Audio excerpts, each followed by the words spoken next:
Welcome to this morning's worship service. My name is Charlie Kula, and I'll be assisting Brian Crowley III in the praise team. In today's worship service, we want to welcome you to Wailua United Church of Christ. It is Pentecost Sunday, so I see everyone wearing red, so that's good.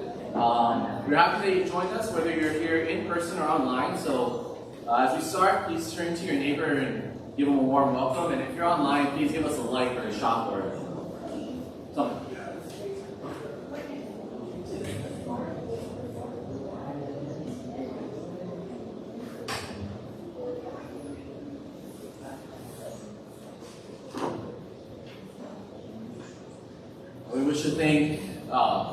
We should thank myself for the beautiful altar flowers in honor of my birthday.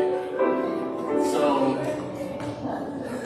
here are the morning announcements. It's on page 10. We would like to welcome Brian Crowley III to join us for this morning's worship service. 2026 volunteers are needed. We're currently looking for worship leader and slide presenters. If you're interested in any of those roles, please sign up in the foyer.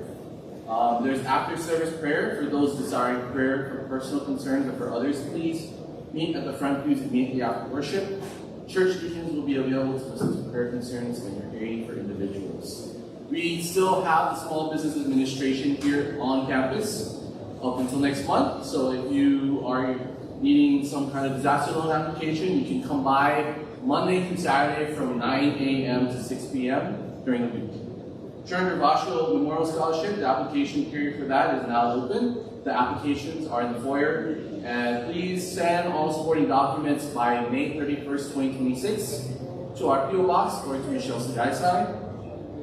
The Kakao for KP Summer Food Program will be starting on June 1st. So if you know anybody with kids that's 18 and under, they will receive, if they sign up, they will receive a 7-day breakfast and lunch food kit that will be distributed here on campus. Wailua United Church of Christ will be the distribution hub for the 96791 zip code. So if you know anybody that is interested in joining that, please have them sign up on that website that's inside of your bulletin. Or if you want to volunteer, it will be every Monday from 3 p.m. to 7 p.m. here on campus. We'll be setting up right here in front of the building in the parking lot.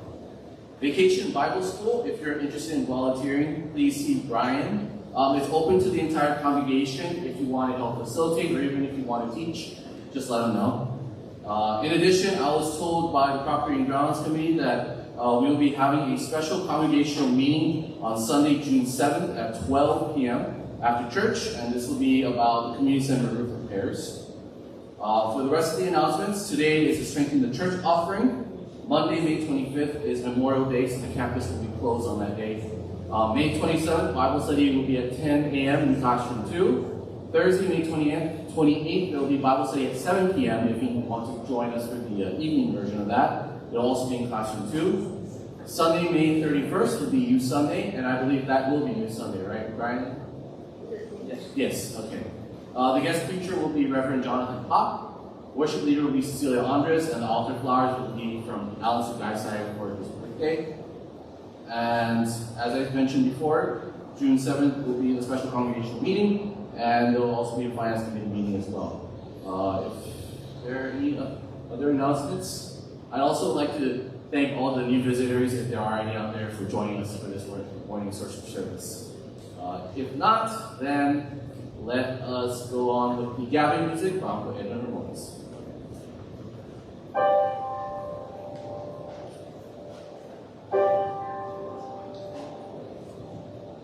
Holy Spirit, rain down, rain down. Oh, Comforter and friend, how we need your touch again. Holy Spirit, rain down,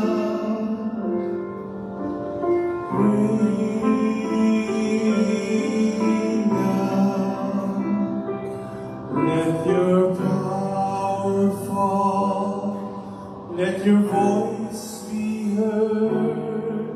Come and change our heart as we stand on your word. Holy Spirit,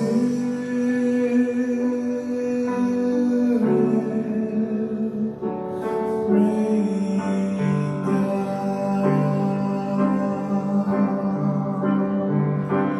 Holy Spirit,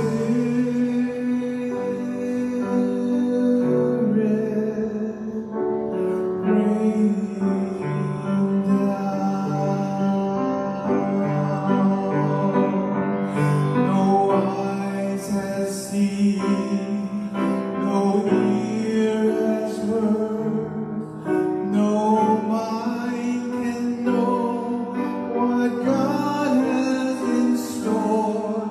So open up heaven, open it wide over your church and over our lives. Holy Spirit, rain down, rain down. Let your power fall, let your voice be heard. Come and change our hearts as we stand on your word. Holy Spirit,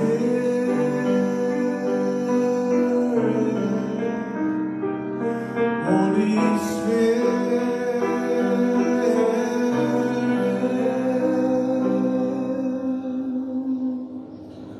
Holy Spirit,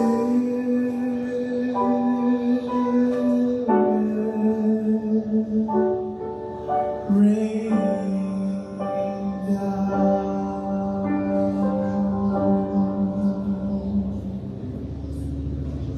If you're able, please rise for our call to worship.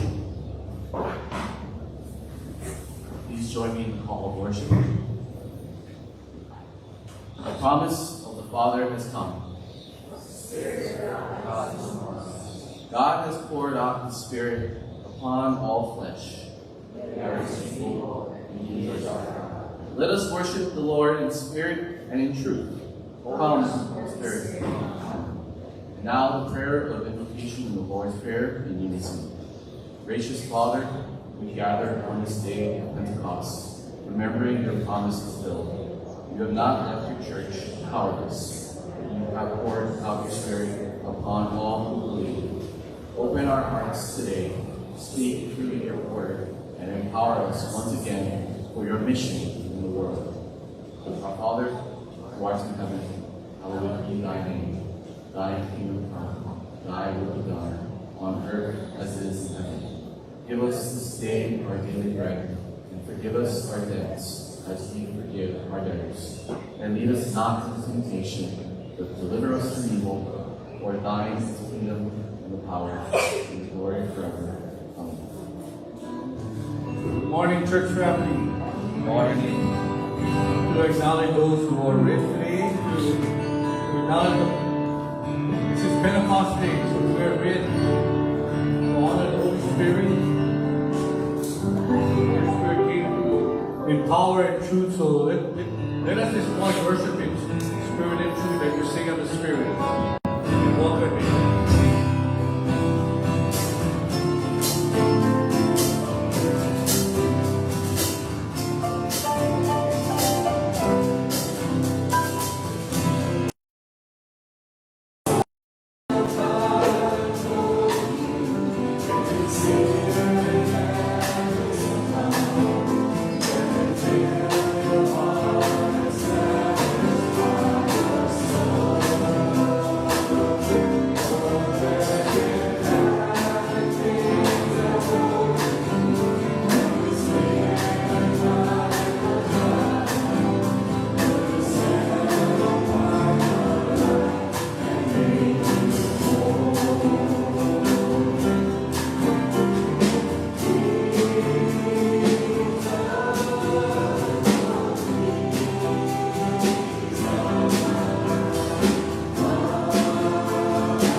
morning, children. Good morning. Guess what today is?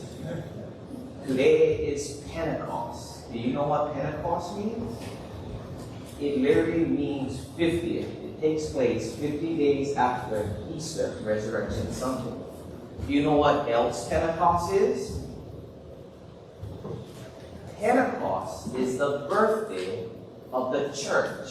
And as the children of the church, happy birthday. What is your guys' favorite part of birthdays? Getting presents. Well, to speak on that, on the very first Pentecost day, God gave His church a present.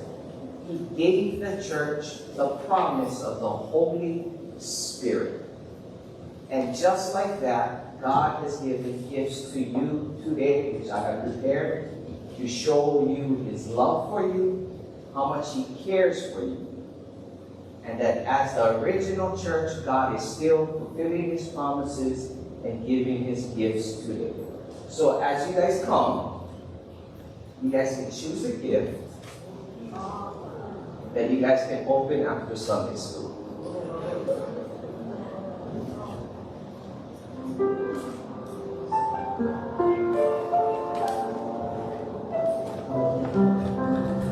Here you go, honey.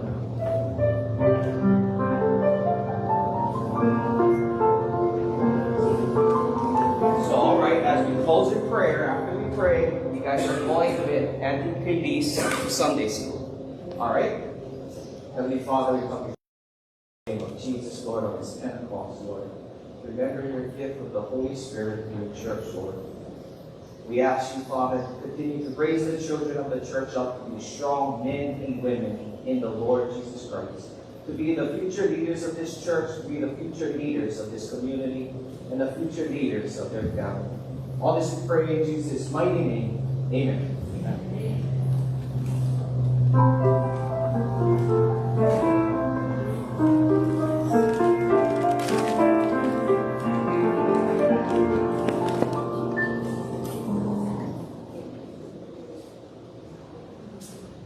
Any other prayer requests?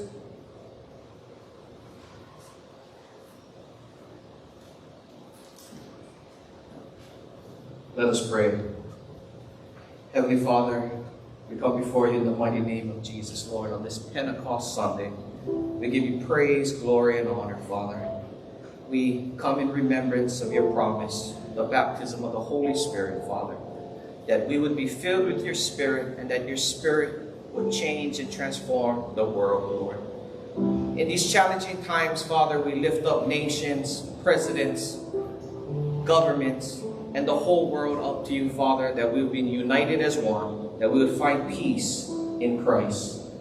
We lift up before you Darren and Verma, Father, as we pray for health upon them, Lord, from the top of their head to the soles of their feet, Father. You know what they might be struggling with, Father, and in the name of Jesus, Father, by the stripes of Jesus Christ, we proclaim them healed and whole in your mighty name. We lift up Jackie to you, Father. We pray that you would heal her, Lord, that you would rebuke this cancer, Father, that you would heal her from the top of her head to the soles of her feet, that the Lord Jesus Christ has not only paid for our sins, but also our sicknesses as well, Lord. And by your stripes, Lord, we proclaim all of them healed in the name of Jesus. We give you praise, glory, and honor. Amen.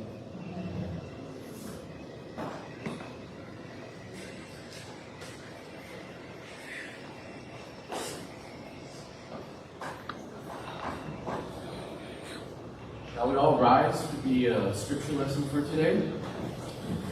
Today's scripture lesson comes from Acts chapter 2, verses 1 through 21. The Holy Spirit comes at Pentecost. When the day of Pentecost came, they were all together in one place. Suddenly, a sound like the blowing of a violent wind came from the heaven and filled the whole house where they were sitting. They saw what seemed to be tongues of fire that separated and came to rest on each of them. All of them were filled with the Holy Spirit and began to speak in other tongues as the Spirit enabled them. Now there were staying in Jerusalem God-fearing Jews from every nation under heaven. When they heard this sound, a crowd came together in bewilderment, because each one heard their own language being spoken. Utterly amazed, they asked, "Aren't all these who are speaking Galileans? Then how is it that each of us hears them in our native language?"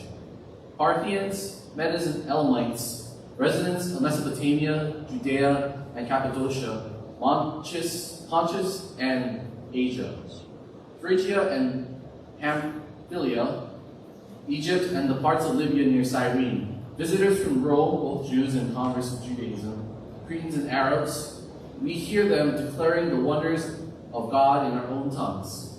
Amazed and perplexed, they asked one another, "What does this mean?" Some, however, made fun of them and said they had too much wine. Then Peter stood up with the 11, raised his voice, and addressed the crowd. "Fellow Jews and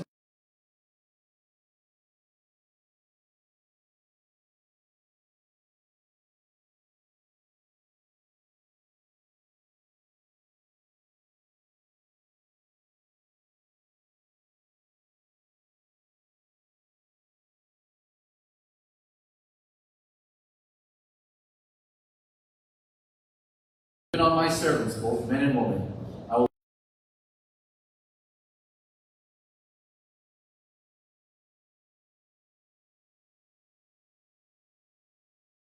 blood and fire and billows of smoke. The sun will be turned to darkness and the moon to blood before the coming of the great and glorious day of the Lord. And everyone who calls on the name of the Lord will be saved. This is the word of the Lord. Thanks be to God.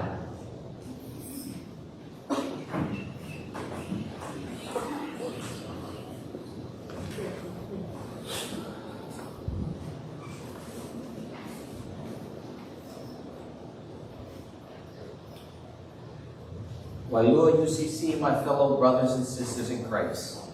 Today is Pentecost, which takes place every year 50 days after Resurrection Sunday. Pentecost literally means 50th. In the Old Testament, Pentecost was known as the Feast of Weeks, a celebration of harvest, thanksgiving, and God's faithful provision.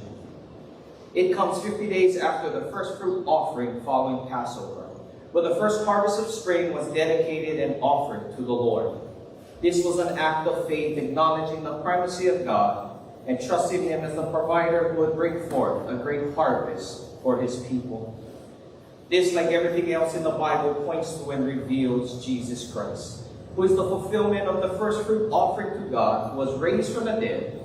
And at Pentecost, we see that greater harvest begin, when the Holy Spirit was poured out upon the 120 in the upper room, and the Church of Christ was born, as we read in Acts 2. In the Old Testament, after the first Passover in Egypt, 50 days later, God descended upon Mount Sinai in fire, giving His law to His people and forming Israel into a nation. Now here in the New Testament, after the fulfillment of Passover through the death and resurrection of Jesus Christ, 50 days later, just like at Sinai, God descended again in fire. But this time, not upon a mountain, but into an upper room. Not to write His law upon tablets of stone, but to write the law of the Spirit upon the hearts of His people. And just as Sinai marked the birth of Israel as a covenant people and nation, Pentecost marks the birth of the church, a people filled with His Spirit, empowered for the calling of God upon their lives as the body of Christ. So in Acts 2, at Pentecost, as we search through the scriptures, we have the who, God Himself. We also have the what, the giving of the baptism of the Holy Spirit, birthing the church. Now we arrive at the question, why? Why has God given us, or promised to give us, the baptism of the Holy Spirit? As we go deeper into the why, we must also ask, what does this mean for us today, as individuals, as a congregation, and more importantly, as the body of Christ in a time when the talk of supernatural power of God makes people feel uncomfortable? And for those willing to hear, how do we enter into this mighty work of the Spirit of God made available to each of us? Let us pray. Heavenly Father, we come before you in the mighty name of Jesus, Lord. We seek to bring you praise, glory, and honor. May you speak through me, Father, as your minister, to minister your word, Father. May your word go forth, transforming your people, Lord. May the Holy Spirit be amongst the congregation, convicting, teaching, changing, and empowering the congregation. Speak to us this day, Lord. Reveal your truth to us. Give us faith in your promises, and help us to believe your word. All this we pray in Jesus' mighty name. Amen. Now we return to the question before us. Why has God given the baptism of the Holy Spirit to his church? And what does it mean for us today? To answer this, let us begin with reading Acts chapter 1. The first account I composed, Theophilus, about all that Jesus began to do and teach until the day when he was taken up to heaven, after he had by the Holy Spirit given orders to the apostles whom he had chosen. To these he also presented himself alive after his suffering, by many convincing proofs, appearing to them over a period of 40 days, and speaking of the things concerning the kingdom of God. Gathering them together, he commanded them not to leave Jerusalem, but to wait for what the Father had promised, which he said, "You heard of from me. For John baptized with water, but you will be baptized with the Holy Spirit not many days from now." Remember, we're asking, why has God given us or made available the baptism of the Holy Spirit to his church? Think about this. The disciples walked with Jesus from the very beginning. They saw him baptized and they witnessed the Holy Spirit descend like a dove and rest upon him. They saw Jesus heal the sick, cleanse the lepers, and feed the multitudes with supernatural power of God. They saw him raise the dead, and they even seen him raised from the dead himself. And in this very passage, we see that for 40 days the risen Christ appeared to them, walked with them, talked with them, and taught them everything they needed to know concerning the kingdom of God. And after all of this, Jesus gives them the Great Commission. All authority has been given to me in heaven and on earth. Go therefore and make disciples of all nations, baptizing them in the name of the Father and the Son and the Holy Spirit, teaching them to observe all that I have commanded you. And lo, I am with you always, even to the end of the age. After all of this, you would think they had everything they needed: their experiences, their knowledge, their faith, walking and talking and living with Jesus Christ himself. You would think that would be enough to sustain them for the rest of their Christian ministries and lives. But what does Jesus say? After giving them the Great Commission to go into all the world, he immediately says, "Do not leave Jerusalem, but wait. Wait for what the Father has promised. Wait for the baptism of the Holy Spirit." People always like to say Jesus' last command to the church was the Great Commission, to go into all the world and be my witnesses. The last thing Jesus actually tells his disciples, the last thing he tells his church, the last thing he tells me and you is not go, but wait.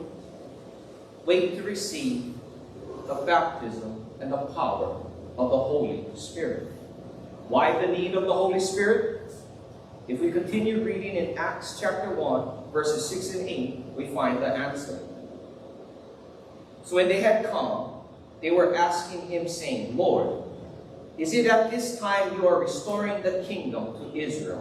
He said to them, "It is not for you to know the times or the epochs which the Father has fixed by his own authority, but you will receive power when the Holy Spirit has come upon you, and you shall be my witnesses, both in Jerusalem and in all Judea and Samaria, and even to the remotest parts of the earth, even here in Wailua." So why does Jesus teach them everything, give them the Great Commission, and then tell them to wait? Because the life he calls them to live, a life of faithful living and faithful service that glorifies God, is impossible apart from the power of God, apart from the baptism of the Holy Spirit. Let me ask this question. How many of us have truly waited on God to receive the power of the Holy Spirit for Christian living? And if not, could that be the very reason it has been such a challenge? Why the same trials, the same cycles, the same challenges over and over and over again? Can you imagine trying to do a supernatural work without supernatural power? Making supernatural changes without supernatural assistance? Is it even possible to fulfill a supernatural calling on your life without supernatural equipping? If this is you, why continue in the same way? Why not seek the promise of the Father? But you shall receive power from on high when the Holy Spirit comes upon you, like many Christians before us. Yes, all believers have the Holy Spirit within us at conversion as a seal of our salvation. But how many of us have the Holy Spirit upon us in tangible power? Does this sound like crazy talk to the natural mind? Obviously it does. But from a biblical mind, it's truth and it's available to us today. Remember, the supernatural power of God is what makes the church different from a normal behavioral modification club based off moral philosophy. God is real, and God dwells in and empowers His church. And He empowers His church by empowering her people, as we see in Acts chapter 2. Maybe to someone in here, it sounds like something you've been yearning to experience and desperately need in your life. For those saying, that's me, I know I'm saved, I know I have the Holy Spirit dwelling within me, but I long to walk in the empowerment God has promised His people. How do I enter into this promise? Well, the good news is the Scripture tells us exactly how. Let's take a quick look at Acts chapter 1, verse 4 again, to point us in the right direction. Gathering them together, He commanded them not to leave Jerusalem, but to wait for what the Father had promised, which He said, you heard past tense from me, which is actually found in Luke 11, 5-13. Then He said to them, suppose one of you has a friend and goes to him at midnight and says to him, friend, lend me 3 loaves, for a friend of mine has come to me from a journey, and I have nothing to set before him.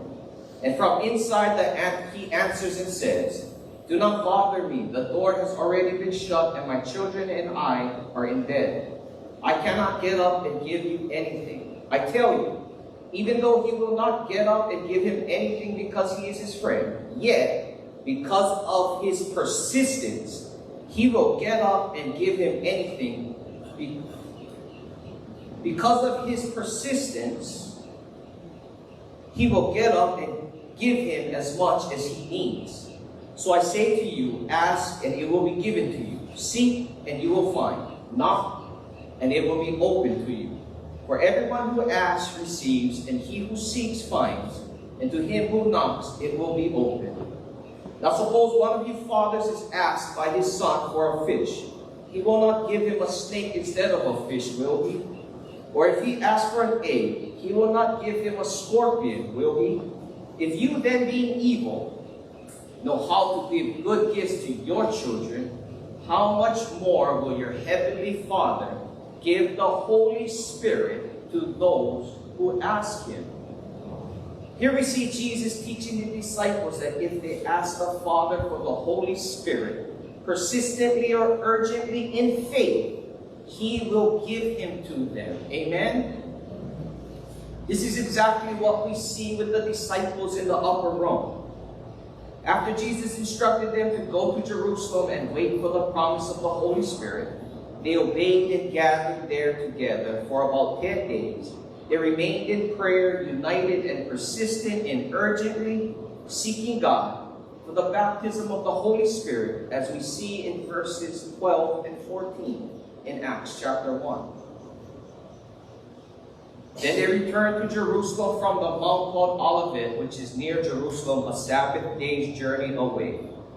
When they had entered the city, they went up into an upper room where they were staying. That is Peter and John and James and Andrew, Philip and Thomas, Bartholomew and Matthew, James the son of Alphaeus, and Simon the Zealot, and Judas the son of James. These all with one mind were continually devoting themselves to prayer, along with the women and Mary, the mother of Jesus, and his brothers.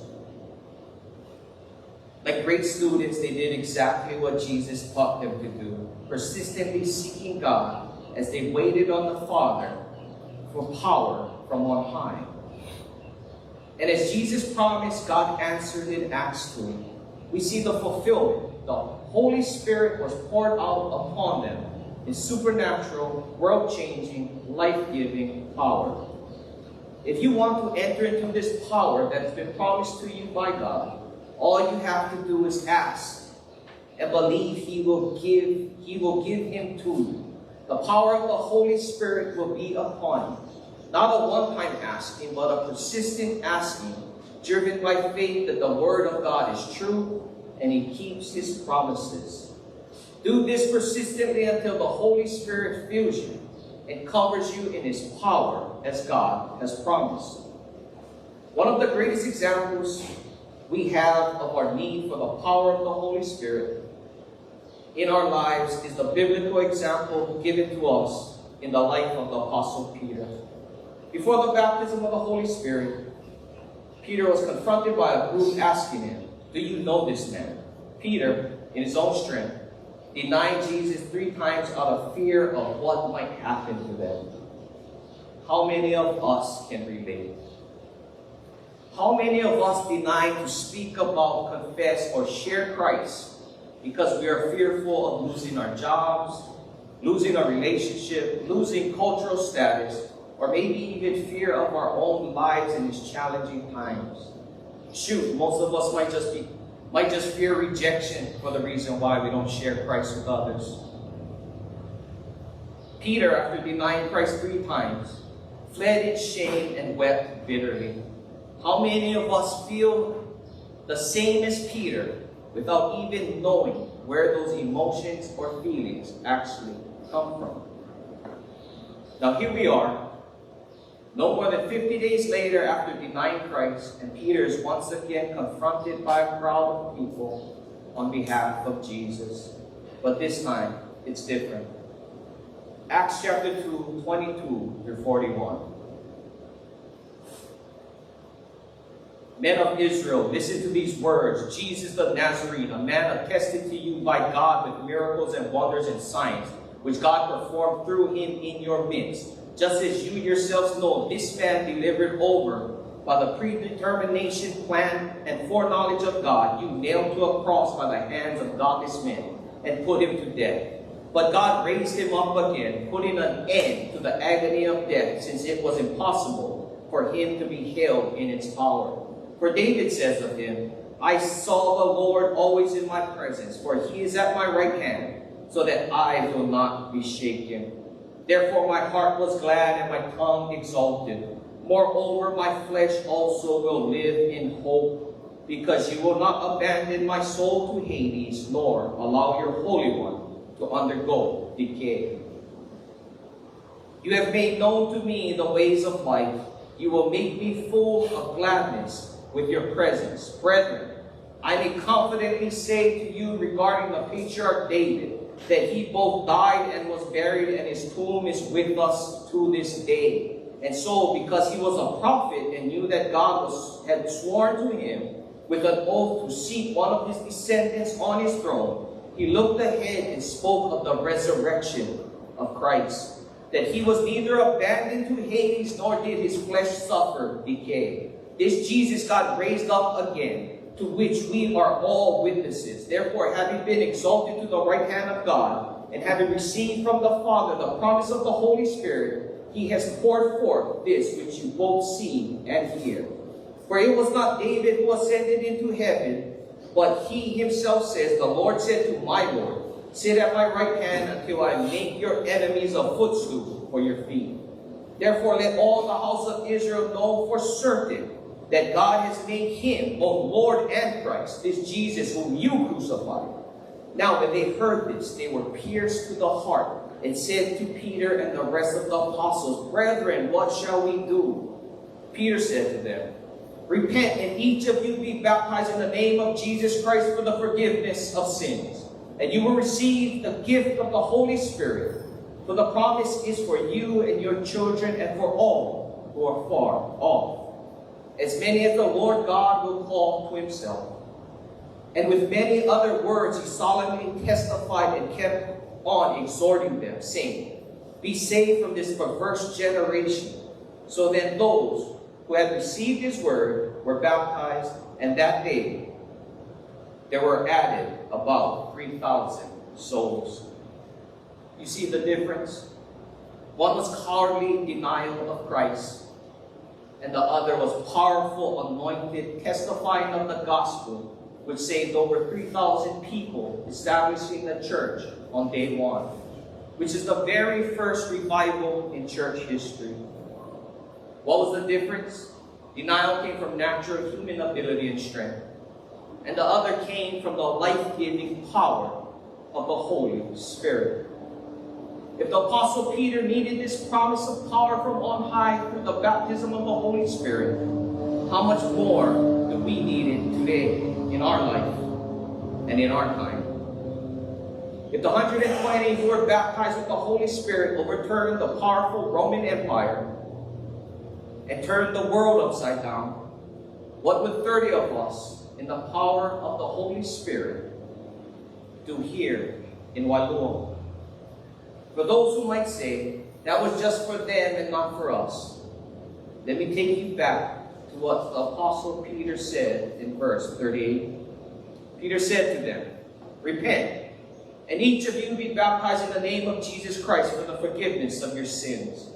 And you will receive the gift of the Holy Spirit, for the promise is for you and your children, and for all who are far off, as many as the Lord our God will call to himself. We are those who are far off, who the Lord God has called to himself. Remember, ask, and it will be given to you. Seek, and you will find. Knock, and it will be opened to you. For everyone who asks receives, and he who seeks finds, and to him who knocks it will be opened unto him. What shall be opened unto him? The power of God to bring him glory. Let us pray.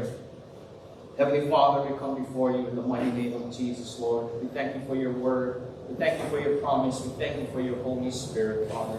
May we be faithful to your word and your promises, Father, and may we partake in all that the Lord is offering us for your will and your glory, Lord. We pray that you would empower us to do your work, to be obedient to your way, to deny ourselves, to take up our cross, and to follow you. All this we pray in Jesus' mighty name. Amen. Thank you, Brian. Yes, the Holy Spirit is available for all of us. All we need to ask. And then the Spirit will fall fresh on us. Receive this.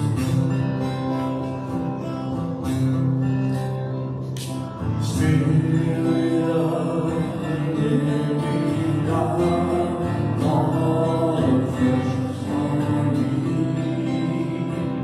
Spirit of the living God, fall afresh on me.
come to our morning offering, let us remember that we give as an act of worship, trusting God's promise that says, "Give, and it will be given to you," from Luke chapter 6, verse 38.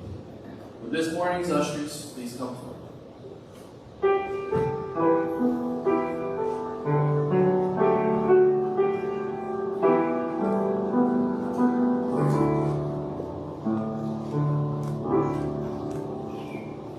In my moment of fear, through every day, every tear, there's a God who's been faithful to me. When my strength was all gone, when my heart had no song, still in love He proves faithful to me.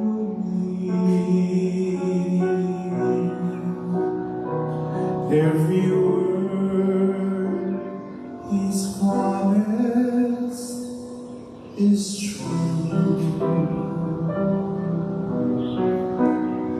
What I thought was impossible, I see my God do. He's been faithful, faithful to me. Looking back, His love, His mercy I see. Through in my heart, I have questioned, even failed to believe. Yet He's been faithful, faithful to me. Though in my heart I have questioned, even failed to believe,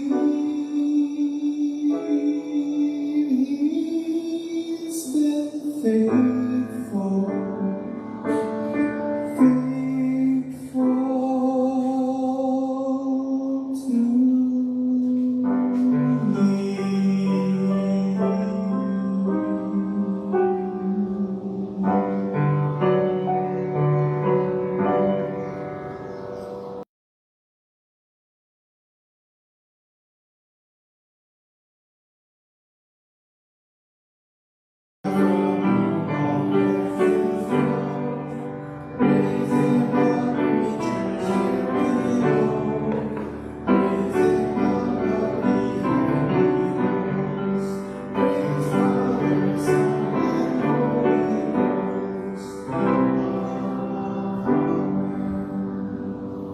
We have a Thanksgiving offering from Casey Baguio, and a prayer offering for safe travels as Judy, Cassidy, and Jack drop.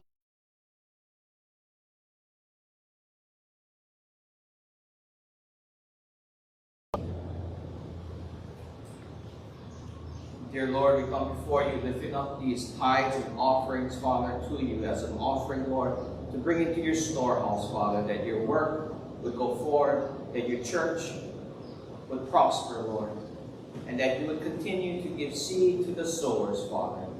We thank you, Lord. We thank you for the generous hearts of your people, Lord, as an offer of our sacrifice and love and worship to you, Lord. We give you all praise and glory and honor. Amen.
receive the benediction.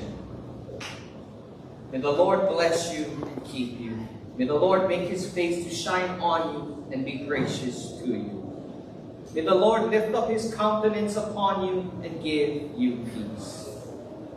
May the God who poured out his Spirit at Pentecost fill you anew with power from on high. May the Holy Spirit strengthen your faith, guide your steps, and empower you to be witnesses of Jesus Christ in your homes, your community, and throughout the world. Now go in the peace of Christ, the power of the Spirit, and the love of the Father. In the name of the Father, and the Son, and the Holy Spirit, the name of Jesus Christ. Amen.